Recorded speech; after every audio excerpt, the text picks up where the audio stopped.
Welcome sa Cloud B Movie Recap. Ang pelikulang ikukwento natin ngayon ay ang Minuscule Valley of the Lost at halina't simulan na natin.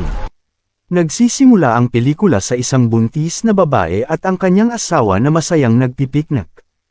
Habang natutulog ang lalaki, biglang naramdaman ng babae na malapit na siyang manganak.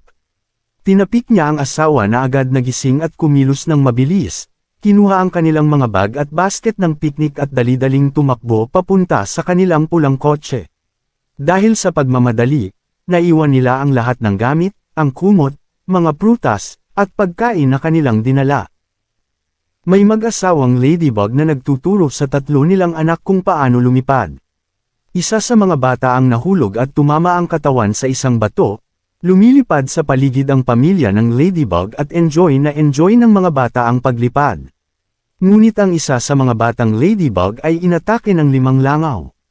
Sa kanyang pagtakbo mula sa mga humahabol, at dahil hindi pa sanay lumipad, siya ay nahulog at bumulong sa mga matitigas at mabatong lugar hanggang sa bumagsak siya ng malakas. Nasira ang kanyang pakpak at hindi na siya makalipad. Nanatili siyang nakaupo sa lugar kung saan siya bumagsak hanggang sa nagsimulang umulan. Naghanap siya ng silungan sa ilalim ng kabute, pero umalis siya agad nang ang kabute ay nagkaroon ng maraming mata at tumitig sa kanya. Sa huli, nakahanap siya ng tahanan sa loob ng isang kahon ng asukal na naiwan ng mag-asawa sa kanilang pagmamadali. Pagkagising niya kinabukasan, nakita niyang maraming insekto at langgam ang kumukuha ng mga pagkain mula sa lugar ng piknik. Habang papaalis na ang mga langgam na may dalang pagkain, huminto ang kanilang pinuno at bumalik sa kahon, nadiskubre niya ang napakaraming asukal. Tinawag niya ang ibang langgam at iniwan nila ang mga unang dala nila, at sabay-sabay nilang binuhat ang kahon ng asukal. Hindi nila alam na may nakatagong ladybug sa loob. Nang mabitawan ang kahon at tumapon ang laman, habang binabalik nila ang asukal sa kahon, nakita nila ang ladybug na nakatihaya. At pinalibutan nila ito. Bago pa man sila makagawa ng kahit ano, dumating ang isang butiki na handang kainin ang mga langgam. Ginaya ng ladybug ang tunog ng isang mas malakas na predator, kaya't natakot ang butiki at tumakbo palayo. Nagpasalamat ang mga langgam at tinanggap siya sa kanilang grupo. Nag-uusap ang mga langgam gamit ang sipol at kilos ng katawan, walang salita sa buong pelikula. Habang binubuhat nila ang kahon pauwi, hinarang sila ng mga pulang langgam. Umakyat ang pinuno ng mga itim na langgam sa kahon, kumuha ng isang piraso ng asukal, at inialay ito sa mga pulang langgam bilang pagkilala, ngunit hindi nasiyahan ang mga pula at gusto nila ang lahat ng laman ng kahon. Sumakay sila sa isang lata at sinundan ng kahon. Habang nahulog ang kahon ng asukal sa isang bangin, nahulog din ang lata ng mga pulang langgam at sumunod dito sa ilog. Sabay na lumulutang sa ilog ang dalawang lalagyan. Magaling nilang ginabayan ang kanilang daan, iniiwasan ang mga bato at sanga, ngunit sinadyang itulak ng mga pulang langgam ang kahon para bumangga ito sa mga bato. Nahulog sa tubig ang ladybug at sinundan siya ng isang maliit na shark insekto. Namukhang masaya pang naghahabol. Nakakatakot ang habulan, at nang akmang lulunukin na siya, nagkabit-kabit ng braso ang mga langgam at hinayla siya palabas ng tubig. Ngunit hindi nila nakita ang panganib sa unahan ng kanilang kahon at pati na ang lata ng mga kalaban ay nahulog sa isa pang bangin at bumagsak sa tubig. Nakuha pa rin nilang iligtas ang lahat ng asukal bago lumubog ang kahon. Inipon nila ang mga ito sa gilid ng ilog at sa utos ng pinuno, sabay-sabay silang nagbuhat ng pagkain sa kanilang ulo at lumakad ng sunod-sunod pabalik sa kanilang tahanan. Habang naglalakad, nakita ng ladybug ang isang grupo ng kapwa niya ladybug. Nalungkot siya habang pinagmamasdan silang lumilipad. Sinubukan niyang lumipad ngunit hindi siya nagtagumpay. Bumalik siya sa mga langgam at nagpatuloy sa paglalakad kasama nila. Sinundan sila ng mga pulang langgam, at sa gabi, inayos ng mga langgam ang kanilang mga nakuha at pinalibutan ito. Ang ladybug at ang pinunong langgam ang nagbantay. Kinabukasan, habang patuloy silang naglalakbay, biglang huminto ang ladybug at tumingin pabalik. Nakita niya ang paparating na mga pulang langgam, kaya agad siyang tumakbo upang balaan ang pinuno. Naisip nila ang isang plano, ginamit nila ang ladybug na dahil sa kanyang pulang katawan, ay hindi agad nakilala ng mga pulang langgam ang mga itim na langgam. Habang nakatakas sila, may sasakyang dumaan ng mabilis at muntik na silang masagasaan habang tumatawid sa kalsada. Nang makaalis na ang sasakyan, ipinagpatuloy nila ang paglalakad patungo sa kanilang anthill. Nang makarating na sila, huminto ang ladybug parang hindi siya kabilang. Ngunit lumingon ang isa sa mga langgam, sumipol, at tinawag siya. Sumama siya sa kanila at ipinakita ang kanilang mga dala sa reyna. Pagkatapos tikman ng reyna ang mga pagkaing inuwi ng bawat grupo, naglabas siya ng isa o dalawang itlog na agad namang dinala ng mga langgam papunta sa silid ng mga itlog. Napakarami nito kaya't labis na ikinagulat ng lahat ng langgam. Isa sa mga pulang langgam ang palihim na nanood at agad bumalik upang iulat sa kanilang reyna ang nakita. Makikita pagkatapos ang napakaraming pulang langgam na nagmamarcha na tila pupunta sa digmaan. Sa gabi, isinara ng mga itim na langgam ang kanilang lungga at natulog. Kasama pa rin nila ang ladybug, mahimbing na natutulog na parang bahagi talaga siya ng kanilang pamilya. Habang natutulog, napanaginipan ng ladybug ang paglipad kasama ang kanyang mga kapatid, mga magulang, at mga kaibigan sa ibabaw ng mga bulaklak. Lumabas siya sa pugad upang subukang lumipad, unti-unti na kasing tumutubo muli ang kanyang mga pakpak. Medyo nakakabitaw na siya sa lupa gamit ang maliit na pakpak na bumubuo pa lamang. Kinabukasan, maagang binigyan ng babala ng reyna ang mga langgam. Lumabas sila at nakita nilang napapalibutan na sila ng mga pulang langgam. Ang mga pulang langgam ay may dalang mga kakaibang armas, mga tirador, tinidor, at mga insecticide. Sinimulan nilang tirahin ang anthill gamit ang mga tirador, at butas-butas ang anthill sa mga tama. Pagkatapos, pinaputok nila ang isang kanya na naglalaman ng mga toothpick papunta sa anthill. Lumaban ang mga itim na langgam.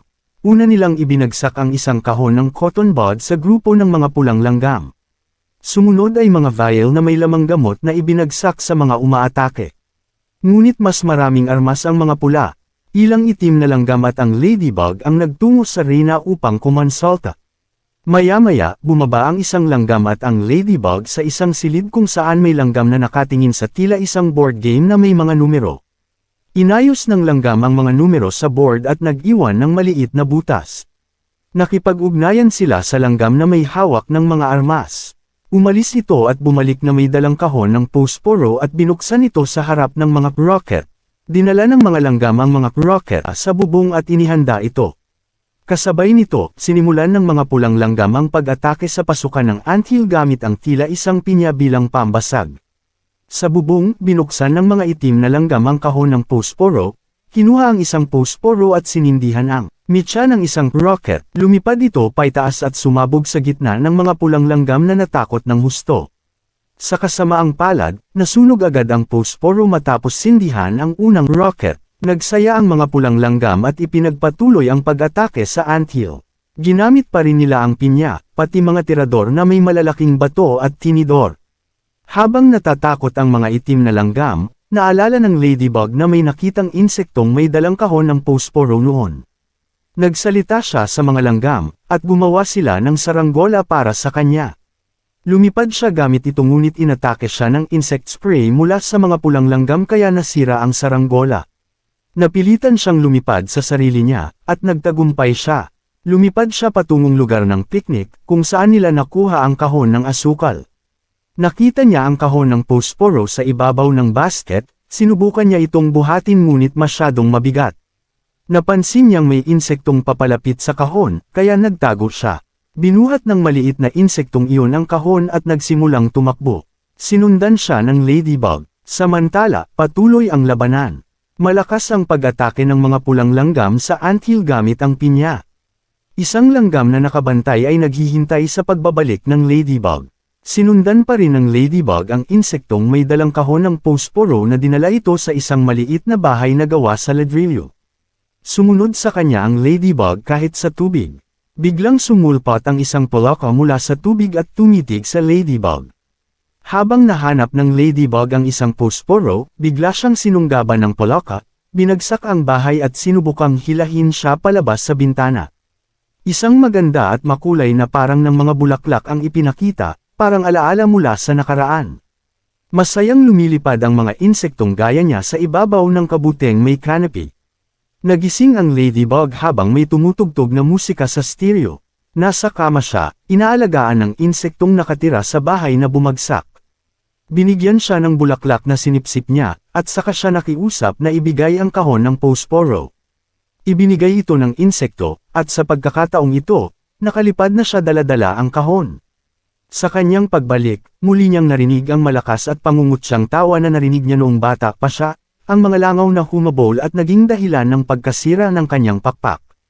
Gagawin na naman nila ito sa isa pang maliit na bug.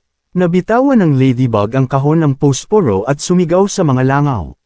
Pumutok siya ng utot sa mukha ng isa, at agad itong namatay. Hinabol siya ng iba pang langaw. Ngayon ay mas mabilis na siya, at napilitan ang mga langaw na lumipad ng mabilis. Hanggang sa bumangga sila sa ilaw ng paparating na kotse, at namatay. Pinalaya niya ang isang maliit na bug at kinuha muli ang kahon ng posporo at lumipad pabalik sa anthill. Halos matalo na ang mga itim na langgam, wasak na ang anthill.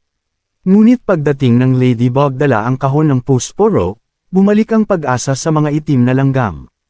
Ibinigay niya ang kahon at sinalubong siya ng yakap at pasasalamat. Natakot ang mga pulang langgam habang sinisindihan ng mga itim na langgam ang mga raketa. Sumabog ang mga ito sa himpapawid, mga paputok sa gitna ng labanan. Tumakbo ang mga pulang langgam sa takot. Panalo na ang labanan. Nagpasalamat ang mga langgam sa ladybug at sama-samang lumapit sa reyna. Sa huli, makikita ang ladybug na muling lumilipad, kasama ang mga batang insekto sa ibabaw ng damuhan. Malamig na umaga sa kabundukan, isang pamilya ng mga ladybug ang nakakita ng isang berry sa kagubatan at dinala ito sa kanilang pugad. Si tatay, nanay, at dalawang anak ay nagmamadaling umuwi, at isa sa mga anak ang nakakita ng malaking pulang mansana sa daan at nais niya rin itong dalhin pauwi. Kahit na napakabigat, pinilit pa rin ng munting anak na buhatin ito at lumipad patungo sa kanilang pugad. Lumipad ang pamilya ng mga ladybug papasok sa isang maliit na lungga kung saan marami ng naipong pagkain. Napansin ng ama na may isang anak na wala roon kaya siya'y lumipad upang hanapin ito. Samantala, ang munting anak ay pinipilit hilahin ang malaking mansanas. Napansin ito ng masasamang langaw. Pinalibutan nila siya, binugbog, at inagaw ang mansanas. Ngunit biglang dumating si Tatay Ladybug at sinimulang asarin ang mga langaw. Naitapon nila ang mansanas at hinabol siya. Sa kanilang daraanan, may lumitaw na sapot ng gagamba. Nakalampas si Tatay ngunit bumangga ang mga langaw ng buong bilis at damaykit sa sapot, saka sabay-sabay na bumagsak kasama ang gagamba. Bumalik ang ama sa kanyang anak at magkasama silang lumipad pauwi. Sa kanilang lungga, mahimbing na natulog ang pamilya ng mga ladybug. Sa parehong oras, isang pangkat ng mga itim na langgam ang tahimik na pumasok sa lungsod sa gabi. Napansin nila ang isang tindahan na nagbebenta ng matatamis. Silap sila sa loob at nakita ang gwardya na kumakain ng marshmallow. Maraming kahon ng candy sa mga estan, at mayroong asukal, isang tunay na paraiso para sa mga langgam. Nang lumabas ang gwardya, palihim na pumasok ang mga itim na langgam at nagdala ng kahoy na tabla patungo sa estant ng asukal. Umakyat sila, kinuha ang isang kahon, at ibinaba ito. Sa paggawa nito, muntikan ng madaganan ang komandante ng mga langgam. Biglang lumitaw ang isang pangkat ng mga pulang langgam sa loob ng tindahan. Nais din nilang makuha ang asukal. Nagkawatak-watek ang mga itim na langgam at ang kanilang pinuno ay nauwi sa isang bodega kung saan may mga paketeng ihahanda para ipadala sa iba't ibang bansa. Hinahabol siya ng mga pulang langgam, at dumarami ang mga ito habang lumilipas ang oras. Nagbigay ng hudyat ng alarma ang komandante ng itim na langgam, at sa kagubatan, narinig iyon ni Tatay Ladybug. Lumipad siya upang tulungan ang kaibigang langgam, at sumunod din ang kanyang anak. Hinabol ng mga pulang langgam ang isang itim na langgam hanggang sa ibabaw ng isang lampshade na nakasabit sa kisame. Palapit sila ng palapit, niligtas ng mag-ama ang komandante ng langgam at inalis mula sa lampshade, ngunit ayaw ng mga pulang langgam na pakawalan ang kanilang biktima at pilit silang humihila sa itim na langgam. Umuugoy ang ilaw, nahulog ang mga pulang langgam at napunta sa isang kahon na nakatakdang ipadala sa China. Ngunit tinamaan din ng lampshade ang anak ng ladybug. Nalaglag siya sa isang kahon ng candy na nakalaan sa budulupe at agad itong tinipihan at sinelyuhan. Inilagay ang parsela sa isang sasakyan at dinala sa paliparan. Lumipad si Tatay Ladybug kasunod ng kanyang anak. Dahil natatakan ang kahon ng tape, hindi siya makapasok sa loob. Umupo siya sa ibabaw at pinakalma ang takot na anak. Pagdating ng sasakyan sa paliparan, dinala ng kargador ang kahon sa loob ngunit hindi nakasunod ang ama at naiwan sa nakasarang pinto. Mabilis siyang tinulungan ng lokal na ipis na ipinakita sa kanya ang daan sa pamamagitan ng mga tubo. Samantala, ikinakarga na ang kahon sa kompartimento ng bagahe ng eroplano. Hinabol ni Tatay Ladybug ang eroplano habang umaalis ito at palihim na nakapasok sa pamamagitan ng landing gear. Natagpuan niya ang kahon ng kanyang anak at pinayuhan itong matulog dahil mahaba pa ang kanilang paglalakbay. Lumipad ang eroplano patawid ng karagatan at lumapag sa isang isla sa Caribbean. Ang mga kahon ng candy ay ikinorga sa likod ng isang pick-up na patungo sa isang kainan. Umupo sa ibabaw si tatay at hindi lumayo sa kanyang anak kahit isang saglit. Habang binabaybay ang lubak-lubak na kalsada, nagsimulang umalag ang mga kahon at nahulog si Tatay Ladybug sa lupa. Nawalan siya ng malay dahil sa pagbagsak at nahiwalay sa kanyang anak. Nadala ang kahon ng candy sa isang kainan. Binuksan ito ng may-ari at nakalaya ang anak. Lumipad siya patungo sa gubat, nag-iiwan ng mabangong bakas upang mahanap siya ng kanyang ama. Pagkamulat ni Tatay Ladybug, nakakita siya ng malaking sand crab. Gumagapang ito sa buhangin at napunta sa dalampasigan. Nakita niyang nagnanakaw ng pagkain mula sa mga bakasyonista ang mga sand crab. May babaalang nakasulat sa paligid, mag-ingat sa mga makamandag na higad. Isang higad ang gumapang sa tabi ng natutulog na turista at aksidenteng natapakan ito. Agad na nagkaroon ng berdeng pantal at matinding kitty ang balat ng turista. Nakakita rin si Tatay Ladybug ng pangkat ng lokal na itim na langgam na nagdadala ng malaking nyog sa dalampasigan. Nakipagkilala siya at humingi ng tulong. Isa sa mga langgam ang nagpadala ng mensahe sa mga kamag-anak sa buong mundo. Narinig ito ng mga langgam na nasa barko, submarino, at maging sa Great Wall ng China. Natanggap din ng kaibigang bundok langgam ang mensahe. Mabilis siyang pumunta sa bodega at nakakita ng lumang globo sa mga kalat. Sa tulong nito, natuklasan niyang napadpad ang mga ladybug sa isla ng Guadeloupe, nasa kabilang panig ng Atlantic Ocean, at agad niyang ipinadala ang impormasyong ito. Pumunta ang itim na langgam sa kanyang kaibigang gagamba upang humingi ng tulong. Nakatira ito sa isang dollhouse at mahilig makinig ng opera arias. Noong una, isinara ng gagamba ang pinto sa kanyang mukha, ngunit kalaunan pumayag din siyang tumulong. Kinuha ng gagamba ang kanyang laruan na bangka, nilagyan ng mga lobo na may helium at mga propeller na may baterya, at magkasama silang naglakbay. Sa utos ng gagamba, paminsan-minsan ay nagpapakawala ng lobo ang langgam upang makontrol ang taas ng lipad. Habang lumilipad patungong Guadeloupe, nakikilala naman ng anak ng ladybug ang mundo ng gubat. Maraming insekto rito na hindi niya nakikita sa kanilang bundok. Natatakot siya ng labis. Nakakita siya ng kakaibang halaman na may magagandang bunga. Lumapag siya roon at agad siyang nilamon ng halaman. Isa pala itong mabangis na sando. Naglabas ng makamandag na gas ang anak at bumagsak ang halaman, kaya siya'y nakawala. Nakilala rin niya ang isang mantis na nanlilinlang ng kanyang biktima sa pamamagitan ng hipnotismo. Ngunit bago pa siya tuluyang maaga, pinaputukan ng bata ng makamandag na likido ang mga mata nito. Hinabol siya ng mantis ngunit bumangga ito sa isang puno ng laena. Lumipad ang bata sa isang siwang ng bato at napadikit sa isang sapot. Naroon din ang isang lokal na ladybug, isang langaw, at isang makamandag na higad. Nagpupumiglas ang mga insekto sa sapot upang makawala. Lumabas mula sa lungga ang isang malaking mabalahibong gagamba at nagsimulang sumayaw sa paligid ng ating munting ladybug. Sa mga oras na iyon, natagpuan ng ama ladybug ang kanyang anak sa pamamagitan ng mabangong bakas na iniwan nito at ibinagsak niya ang isang malaking bato sa ibabaw ng sapot. Naputol ang sapot, bumagsak sa kailaliman ng kuweba ang mandaragit at ang mga biktima nito. Pagkatapos ay pinalaya nila ang langaw mula sa pagkakabihag at saka hinaila palabas ang makamandag na higad. Nagising ang gagamba at nagsimulang humabol. Ngunit sa huling sandali, nagawa ng ama at ng lokal na ladybug na hilahin ang matabang higad sa isang makitid na lagusan na hindi kayang daanan ng gagamba.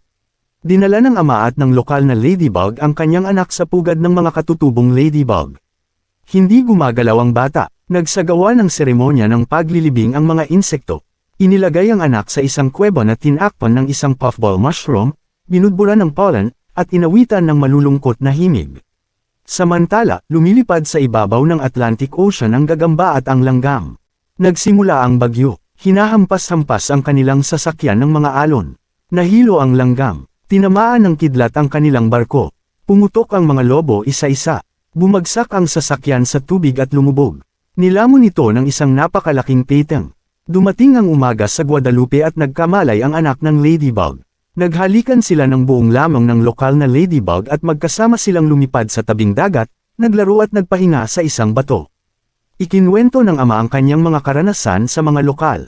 Sama-sama nilang iniangat sa ere ang isang napakalaking nyog at ibinagsak ito sa mga bato. Nabiyak ang nyog at sabay-sabay nilang kinain ang laman ng may kasiyahan. Ngunit naaalala na ng ama ang kanyang pamilyang naiwan sa kanilang tahanan. Samantala, nasa tiyan ng dambuhalang peteng ang barko ng gagamba at ng langgam. Inilabas ng gagamba ang kanyang mga speaker at itinudo ang lakas ng tugtog. Nangisay ang peteng at isinuka ang barko. Dumating ang umaga at ginaisang ang mga ladybug ng ingay ng chainsaw. Dumating ang mga makinang pangkonstruksyon sa tabing dagat. Dumarating ang mga inhinyero at manggagawa. Nagsisimula ang pagtatayo ng isang hotel. Nanganganib mawala ng tirahan ng mga ladybug dahil nasa loob ng punong kawayan ang kanilang pugad. Naalala ng ama ang tungkol sa makamandag na higad sa tabing dagat. Pumunta siya sa gubat at nakatagpo ng isang mantis.